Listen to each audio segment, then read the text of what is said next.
up? I got Naskin here with me. This ain't a diss song, but yeah, you know what it is. I'm a cheesehead, y'all niggas cheese whiz. Pittsburgh Steelers, that's nothing. That Super Bowl ring, that's nothing. Pull up in your town when you. Aaron, I guess the football guys weren't listening when you said you didn't want to play Mike Daniels this year. How do you feel about him staying in the division?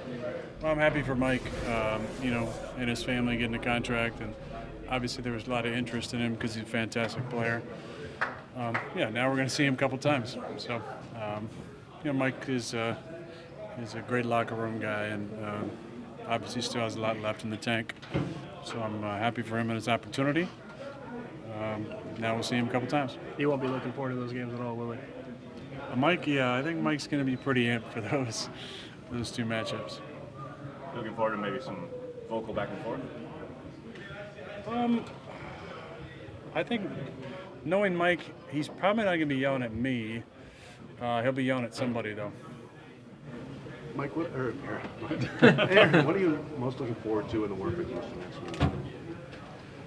Well, I'm hoping for a clean couple days. No fights, no cheap shots and stuff like that. The difference is we've gone against our defense for a number of days now, so it'll be nice to see some different looks. I'm not sure who's going to be playing for them. They're big names. I don't think Clowney's in camp yet. Is he? He's not. And I'm not sure what JJ's status is. Is he PUP? JJ's out. He's active. He's practicing. Okay. Yeah. So it'd be good to go against him, and they got a good defense, good scheme. It'd be nice to see some other numbers and jerseys. Speaking about going against your own defense, you got some young corners on that side of the ball. What's been your early impressions of those guys, Kevin, Jair, and those guys? Which guys? Kevin, Jair. Yeah, Kevin's a little older. Kevin's been around a little bit, but I know he's missed some time. Isn't it only his third year? Yeah. Oh, wow. It seems a lot older. Maybe he just looks older. I told those guys, and I walk past them every day at practice and kind of tease them a little bit, start some of the trash talk. But they're doing a good job. I'm going after them with our guys, though, and our scheme, and trying to give them some work. They're always chirping sometimes. It's mostly Tony Brown, chirping about throwing his side and giving us some work today. So I like to go after them. But they've done a nice job. Those guys have good ball skills. They can all run, and they all kind of have a different, area that they kind of excel in. Kevin's very long and good at the line of scrimmage, and good ball skills. Jair obviously has incredible speed. We're just trying to give him some work and trying to get after him a little bit. Is that mostly in fun, or does Kevin come to you and actually ask for critique from the quarterback and how he can improve? Look, they all want to get better. They all want to grow. They want to know what you're thinking. Usually tell them after the plays or practice. But no, there's a healthy back and forth every single day. Jair and Tony are probably the two biggest talkers over there. So anytime you complete a ball on Tony, it's nice because he shuts up for a couple seconds. But I love the energy. I said it the other day, the energy of the defense is way different. I think there's a juice there that is much higher than we've had in the past. I like the way they're playing, and I like what Coach Patton's doing over there. Aaron, Matt mentioned that he sees Jair as a guy who can become a leader on that defensive side of the ball. Can a guy that young be a leader, and if so, how does he establish it? Well, you make plays first. That's how you get the guys to respect you, listen to you. You play. You play through injury. You play through adversity. They're always watching, and then you get opportunities and you speak up when it's meaningful and when it's authentic. And I think he has the opportunity because he is a very talented guy. He's made plays. He doesn't have fear out there. He doesn't have that itis, where you're a little scared when a big-time receiver comes to town and you don't want to play or you're scared to get beat. He doesn't have that. He looks for those challenges. Same with Kevin, and obviously Tremont has always been like that. So there's natural leadership opportunities for anybody on defense. What I've seen is 50 stepping up and taking a bigger role. and then both the Smiths, it's very natural for him. I mean, Z is kind of a scary guy just looking at him. So I think he has that, like walking in the door. He has kind of that clout as Julius Peppers did, where there's, just a healthy, I'm not going to cross that person. So they have naturally opportunities when they open their mouth to be leaders, and they've taken advantage of that. Where have you seen the biggest strides in Deshaun Kaiser's game? Just consistency, with his feet. We're always talking about throwing from the ground up, but also throwing in good timing and rhythm. And I think his feet have been better this camp. When he throws on rhythm and balance, he's a very accurate quarterback, and I think you've seen a lot of good throws because his feet are underneath him and he's throwing the ball on time. Aaron, the last few days of practice before today, coming out of the huddle, play clock winding down, is that typical when you're installing something new, and why do you think it hasn't been at the pace that maybe you guys have been in the past? I think the pace has been good. Whoever's been working the clock's been a little bit off. What's actually been happening is we've been trying to change some of the script from time to time, and Matt will look at the script and not want that, and so we'll have to change it. And I think I burned all my timeouts, so we didn't have any delay games. But if we had 5 or 6 timeouts, but that's kind of the growth process for us, I think, on offense. A few days ago we were having like an 18-second play clock, and I think that's well below the time that Matt would like to get the play in and get out of the huddle. So we moved to a 40-second play clock, and then we changed some of the script a little bit yesterday during the practice. So it's a work in progress. Aaron, given that given that these practices aren't all that long, is there most important learning in the meetings as it is on the field? I mean, are those areas, are you gaining as much, I guess, off the field as you are on it in terms of learning this offense? I hope so, because we're in those meetings for a long time. It's I know everybody's doing it, but we're in the meeting room for a good amount of time. The key is, mental reps, and then the beauty in two spotting is it gives guys more opportunity for reps. So it makes you a little thin at times at receiver and tight end because you're separated, cut in half, but I think it really helps you to start to learn the concepts, and then we're doing obviously a walkthrough at the end of the day, which is kind of corrections from that day's practice, and then stuff we're going to run the next day. So I like the schedule. It's been helpful. It is.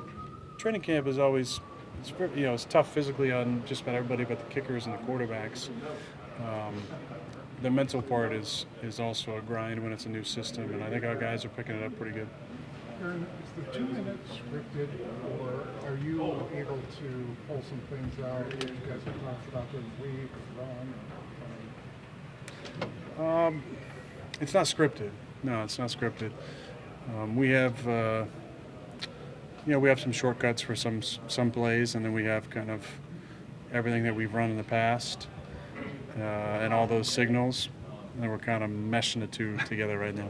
Aaron, coming off of that, yesterday you guys had a drill where you were working, it looked like spread 5-wide stuff against pressure, and Matt mentioned what strong work it was. Was that after 5 practices of working a new offense? Was that kind of a relief / fun to get back to spreading it out and throwing it around like that?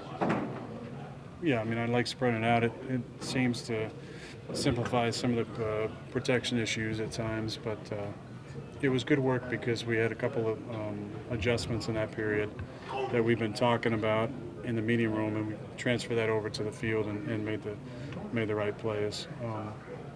I think in general, especially a day like yesterday, I look at a guy like Jimmy, and he really jumped out and made a bunch of plays. And I think that's the key for this offense is we are important guys we really count on to have confidence in the scheme.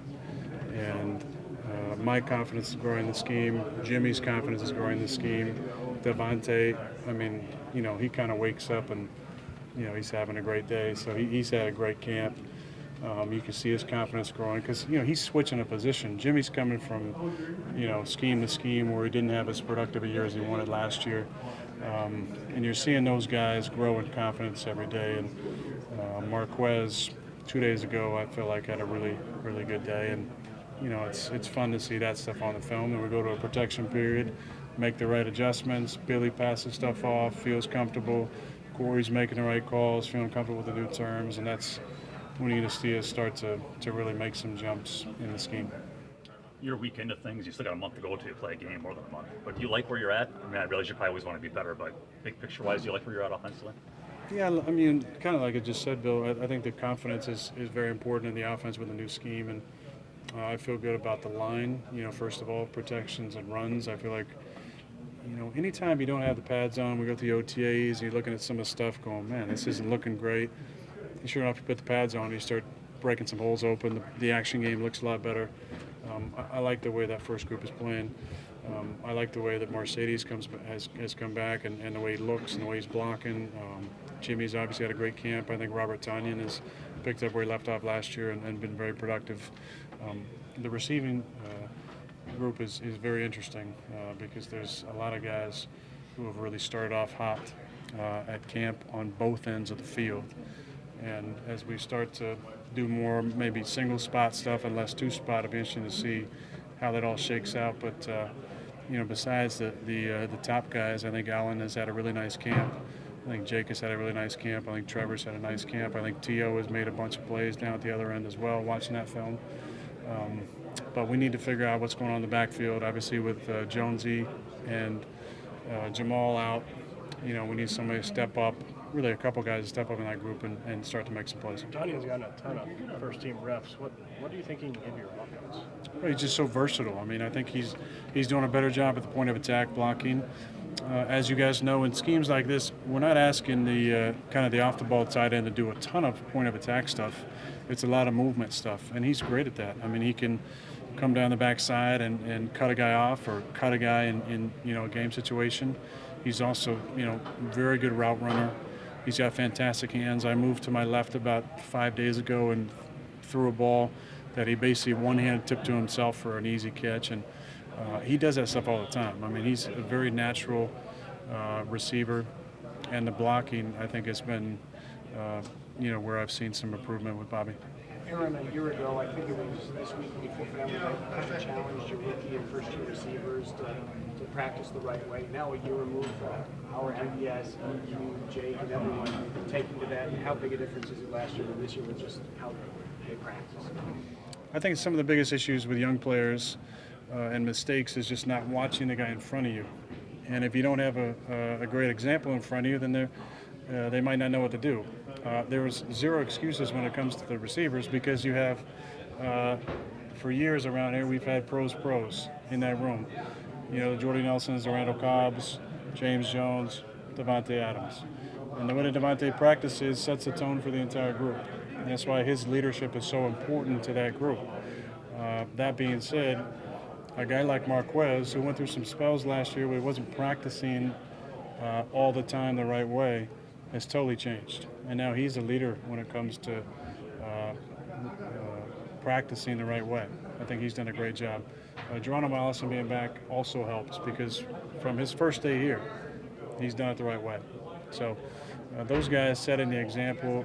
EQ is a very steady guy. I mean, he's the same guy every day. He's a very smart, intuitive, attentive, detail-oriented guy. And I think he practices the right way. Jake Kumro, I mean, I don't need to say anything else about Jake. You guys know how I feel about him. But those other guys are really starting to come along. And again, it just watch the guy in front of you. And we got a bunch of great examples of what it should look like every day. Does this still seem like a whole new team?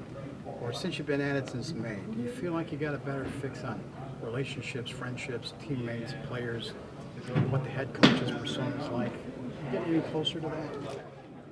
I mean, I am, but we had a little deal where some of the rookies had to name coaches on their side of the ball yesterday in a team meeting, and both rookies were less than 50% of the coaches on their side.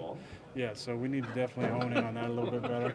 I think that's, you know, although I am a millennial, I'm kind of an old millennial. This younger generation, Johnny, you know what I mean?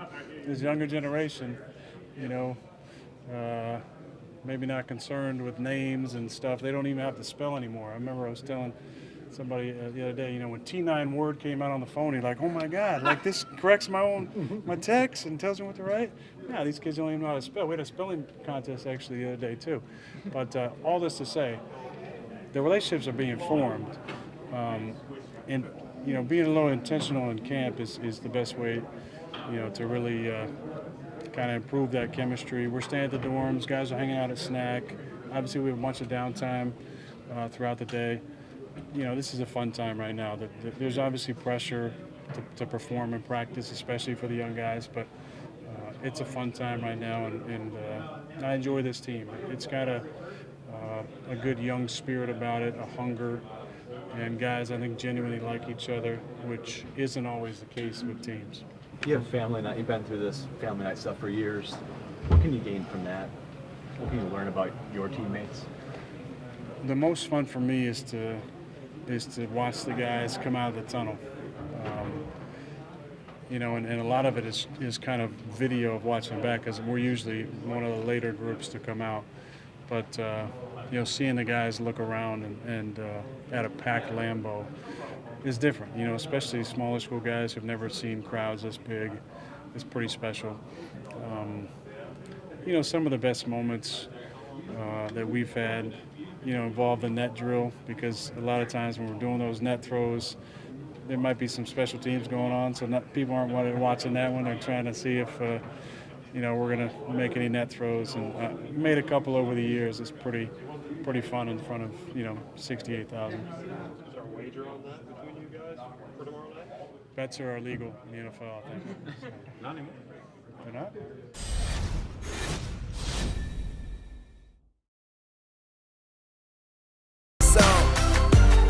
I just love my team.